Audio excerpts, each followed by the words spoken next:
Sejak Rusia menyerang Ukraina pada Februari 2022, belum ada bendera putih yang dikibarkan. Baik Rusia maupun Ukraina terus mempertahankan kekuatan mereka di garis depan peperangan.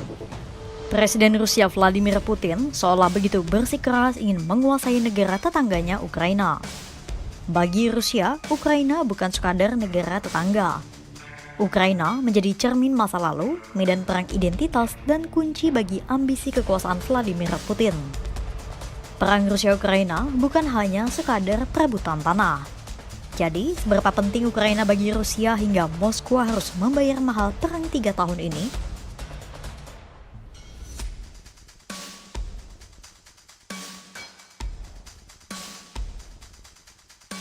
Analis militer independen Rusia, Valery Zhuryaev menyebut, Rusia bukan hanya ingin memenangkan wilayah baru di Ukraina. Tujuan Rusia adalah menghancurkan potensi militer Ukraina, yakni tentaranya. Selain melumpuhkan militer Ukraina, ambisi Presiden Ukraina Volodymyr Zelensky untuk bergabung dengan NATO juga menjadi mimpi buruk Rusia. Sejak zaman Kekaisaran dan Uni Soviet, Ukraina selalu dianggap sebagai benteng pertahanan alami Rusia dari Barat. Jika Ukraina bergabung dengan NATO dan berada di bawah pengaruh Barat, Rusia seolah kehilangan zona penyangganya. Pasalnya, sepanjang 2000 km wilayah Ukraina berbatasan langsung dengan Rusia.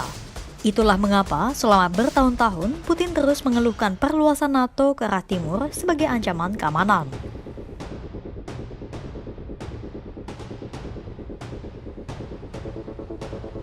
Dalih kedua adalah alasan historis yang melandasi hubungan Rusia dan Ukraina.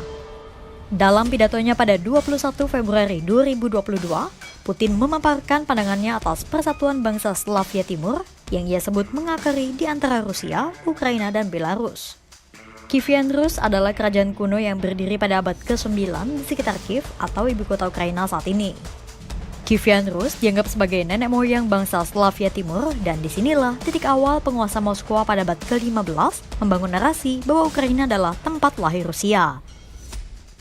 Menurut laporan peneliti Institut Studi Strategis Nasional Universitas Pertahanan Nasional Amerika Serikat untuk CSIS, Jeffrey Menkoff, narasi itu penting untuk melandasi ambisi Putin. Menkoff menyebut gagasan historis penyatuan Rusia, Belarus, dan Ukraina itulah yang menjadi akar perang Rusia dan Ukraina. Untuk menjelaskan akar historis yang menghubungkan Rusia-Ukraina akan menjadi bahasan yang panjang. Intinya, bagi Rusia, merebut Ukraina sama dengan mengambil kembali asal-muasal Moskwa.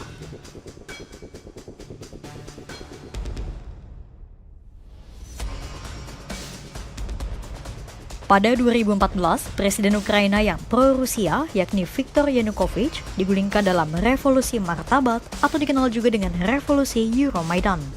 Setelah revolusi itu, Ukraina kemudian menandatangani kerjasama dengan Uni Eropa. Menkoff menyebut Rusia memandang revolusi itu sebagai upaya kudeta yang didukung oleh Amerika Serikat dan menjadi penghinaan langsung terhadap pengaruh Rusia. Sejak saat itu, Putin mengecap pemerintah Ukraina yang pro-Barat sebagai boneka Barat atau bahkan neo-Nazi. Invasi pada 2022 pun seolah menjadi aksi balas dendam politik terhadap upaya menggulingkan pemerintahan yang pro-Rusia.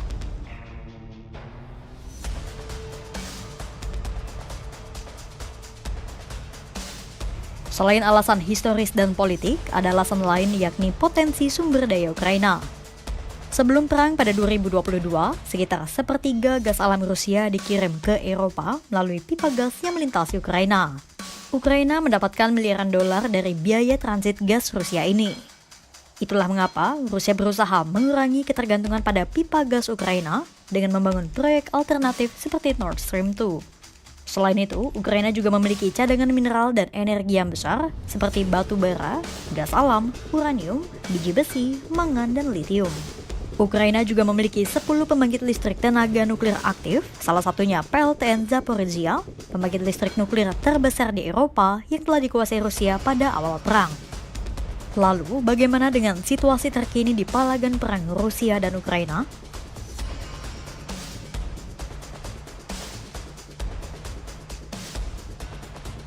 Rusia terus memperluas kendali secara perlahan namun pasti melalui serangan udara dan darat.